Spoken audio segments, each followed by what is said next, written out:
इसके लिए मैंने हाथ जोड़ के योगी आदित्यनाथ से निवेदन कर रही हूँ, मेरी लड़की को न्याय दिलाए। तो दोस्तों आप लोगों को फिर से एक बार राउर भोजपुरिया भाई यूट्यूब चैनल में स्वागत है। दोस्तों बहुत ही बड़ी खबर सामने निकल के आ रही है कि भोजपुरी इंडस्ट्री के एक्ट्रेस आकांक्षा दुबे जी की मां ने यूपी के सरकार योगी आदित्यनाथ जी से लगाया है गुहार और मांगा है मदद।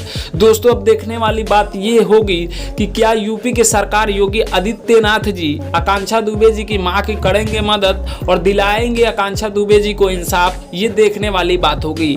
आपको बता दें कि भोजपुरी इंडस्ट्री के एक्ट्रेस आकांक्षा दुबे जी का निधन हो गया है और उनका अंतिम संस्कार भी कर दिया गया है। और दोस्तों आपको बता दें कि भोजपुरी इंडस्ट्री के एक्ट्रेस आकांक्षा दुबे जी की मां ने सिर्फ और सिर्फ योगी जी से ही नहीं बल्कि कई सारे लोगों से लगाया है, लेकिन अभी तक कोई कलाकार हो या नेता अभी तक तो किसी ने मदद नहीं किया है। तो दोस्तों क्या आकांक्षा दुबे जी को इंसाफ मिल पाएगा, ये देखने वाली बात होगी। और सबसे पहले कि दोस्तों आपको बता दें कि ये जो है इसमें तो सिर्फ योगी जी से इन्होंने मदद मांगा है और योगी जी क्या करेंगे इनकी मदद, ये भी देखने वाली बात होगी।